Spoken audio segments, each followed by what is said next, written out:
चलो जी, आज हम लोग देखेंगे पाठ मधुरा श्लोका के तीसरे श्लोक से। 2 श्लोक तक पढ़ाई हो चुकी है।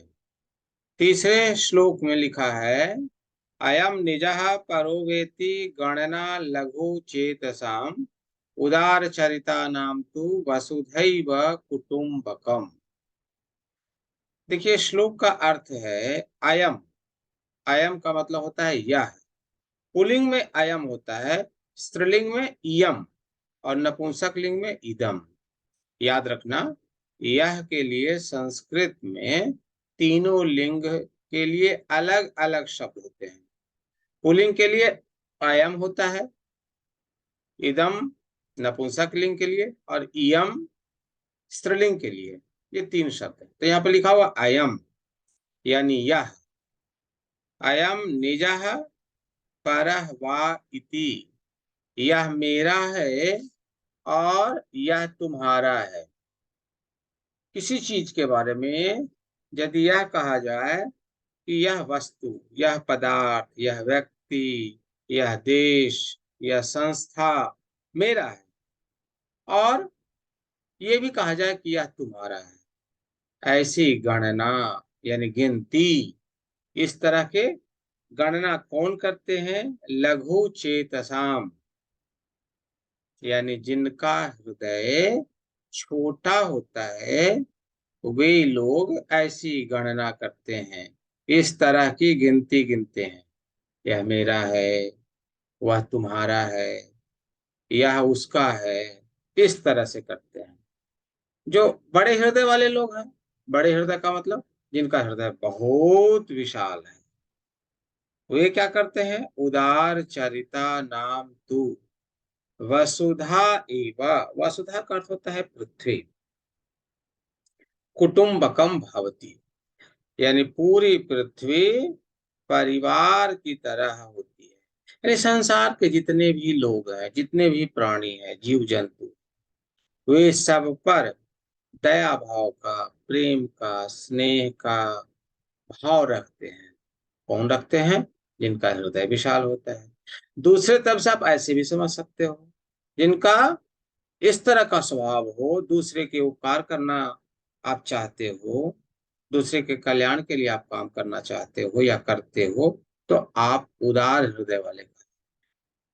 आप यदि ऐसा नहीं करते हैं तो आप संकुचित हृदय के कहलाएंगे, छोटे हृदय वाले लोग कहलाएंगे। इसलिए यहाँ पर देखिए, भावार्थ में लिखा है अयम जनः। जनः का मतलब व्यक्ति, लोग। यह लोग मदीय अस्ति, अयम मदीय अस्ति। मदीय माने मेरा, यह मेरा है। अथवा पर किया अस्ति, यह दूसरे का है। यह मेरा है या दूसरे का है। ये जनाः एव चिंतयन्ति, जो व्यक्ति इस तरह से सोचते हैं, तेषाम हृदयम लघु भवति, उनका हृदय कैसा होता है? लघु होता है, छोटा होता है ना। उनका हृदय छोटा होता है। फिर आगे बोल रहा है कि येषाम हृदयम, जिनका हृदय विशालम भवति, विशाल होता है, तेभ्यः संपूर्णा पृथ्वी, उनके लिए संपूर्ण पृथ्वी परिवार ही बहु, परिवार की तरह होती है। पूरे लोग परिवार की तरह देखे जाते हैं ऐसे लोगों के द्वारा।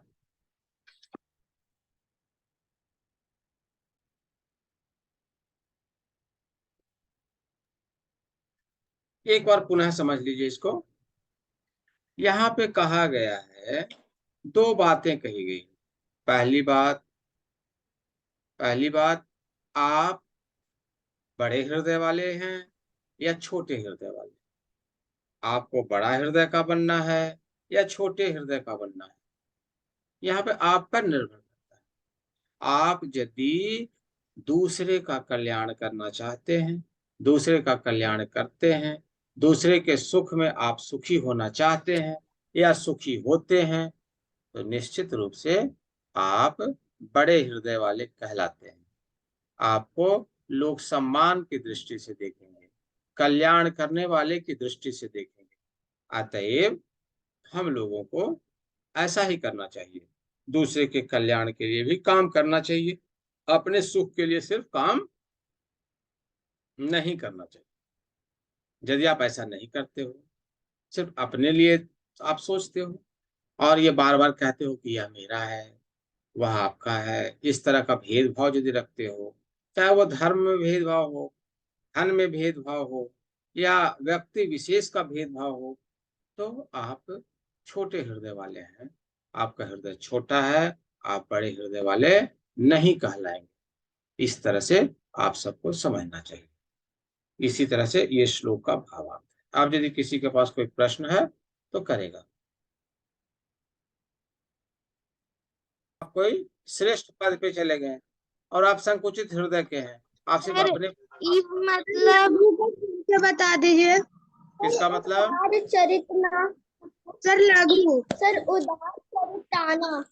हाँ हाँ, उदार चरिता नाम। लघु का मतलब छोटा, उदार चरित का मतलब है दूसरे का उपकार करने वाला, जो उदार हृदय का है, जो दूसरे के कल्याण में अपना विश्वास रखता है, दूसरे को प्रसन्न करके अपने प्रसन्न हो जाता हो, दूसरे के हित के लिए अपने हित का त्याग कर देता हो।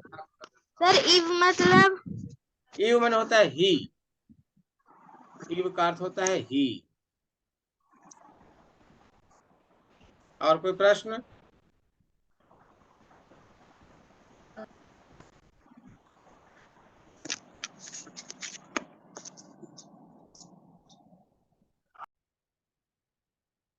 अब हम लोग अगले श्लोक को देखेंगे। यहाँ पर देखिए लिखा हुआ है, प्रिय वाक्य प्रदानेन सर्वे तुष्यन्ति जन्तवः तस्मात् तदेव वक्तव्यम वचने का दरिद्रता। देखिए कितना अच्छा श्लोक लिखा हुआ है, हितकर है।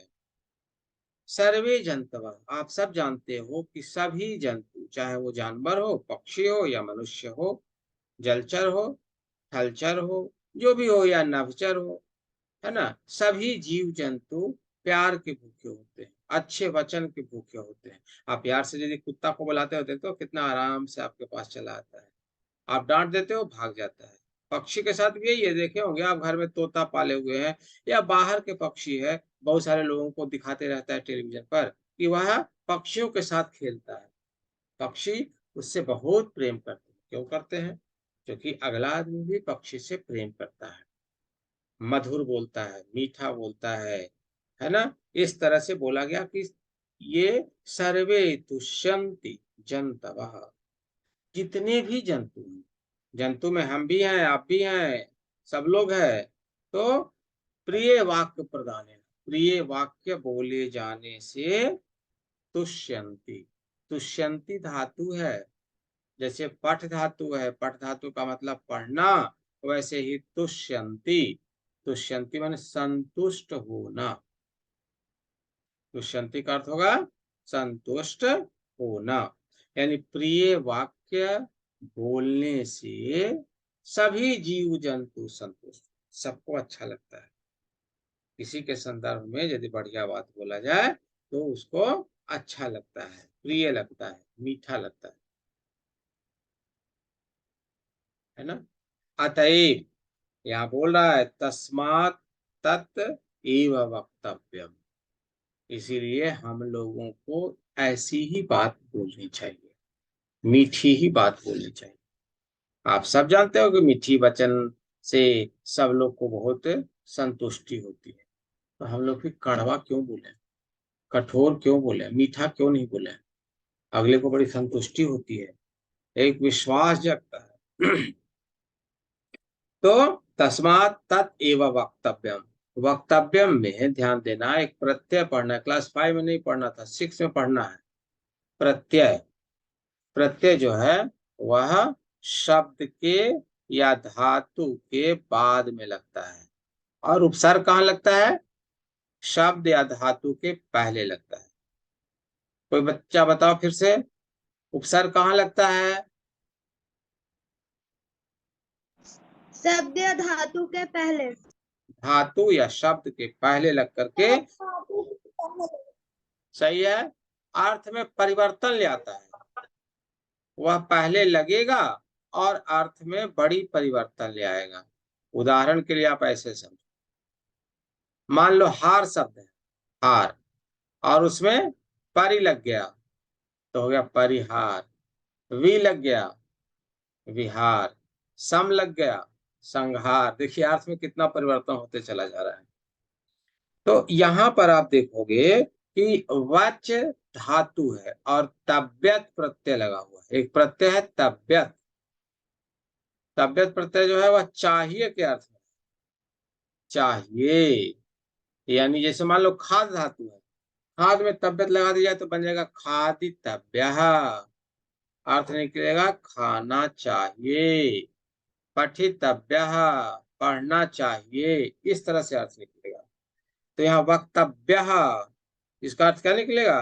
बोलना चाहिए। वचने का दरिद्रता, यानी वचन में कैसी दरिद्रता? उसमें तो कुछ खर्च लगता नहीं है, कोई परेशानी होती नहीं है, ऐसा नहीं कि कुछ रुपया पैसा आपका खर्च हो जाएगा। इस कारण से हमें हमेशा प्रिय बोलना चाहिए।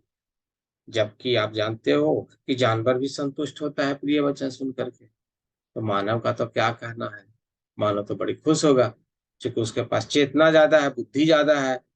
आप सब जानते हो कि जानवर से ज्यादा बुद्धि मनुष्य के पास होती है। इसलिए हमें हमेशा मधुर प्रिय बोलना चाहिए।